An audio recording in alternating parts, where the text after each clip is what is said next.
અમેરિકાની ગવર્નરે ટ્રમ્પને કોર્ટમાં જોઈ લેવાની ધમકી આપી મીડિયા સામે થઈ તૂતુમેમે। વ્હાઇટ હાઉસમાં બેઠક દરમિયાન અમેરિકી રાષ્ટ્રપતિ ડોનાલ્ડ ટ્રમ્પ અને મેઇનના ડોમેટ્રી ગવર્નર જેનેટ મિલ્સ વચ્ચે ઝઘડો થયો હતો। બંને નેતાઓ વચ્ચેની આ ચર્ચા સ્પોર્ટ્સમાં ટ્રાન્સજેન્ડર મહિલાઓને લઈને થઈ હતી। ડોનાલ્ડ ટ્રમ્પે ગવર્નર મિલ્સને ચેતવણી આપી હતી કે જો આ તેઓ એક્ઝિક્યુટિવ ઓર્ડરનું પાલન નહીં કરે તો તેમને કોઈ ફેડરલ ફંડ પ્રાપ્ત નહીં થાય, જેના જવાબમાં મિલ્સે આ મામલો કોર્ટમાં લઈ જવાનું કહ્યું હતું।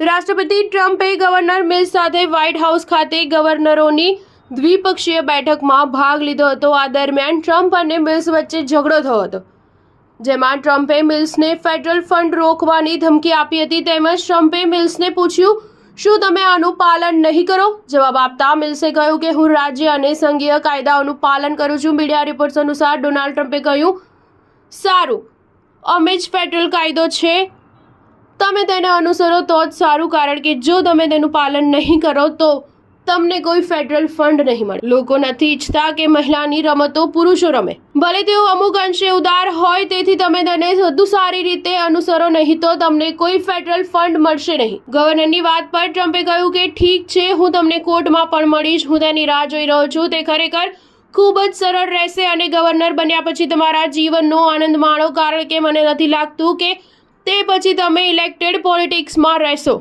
વ્હાઇટ હાઉસે ટ્રમ્પ અને મિલ્સ વચ્ચેની ચર્ચા સોશિયલ મીડિયા પર પોસ્ટ કરી હતી। સ્ટાર ન્યૂઝ 7 હંમેશા સચ્ચાઈની સાથે।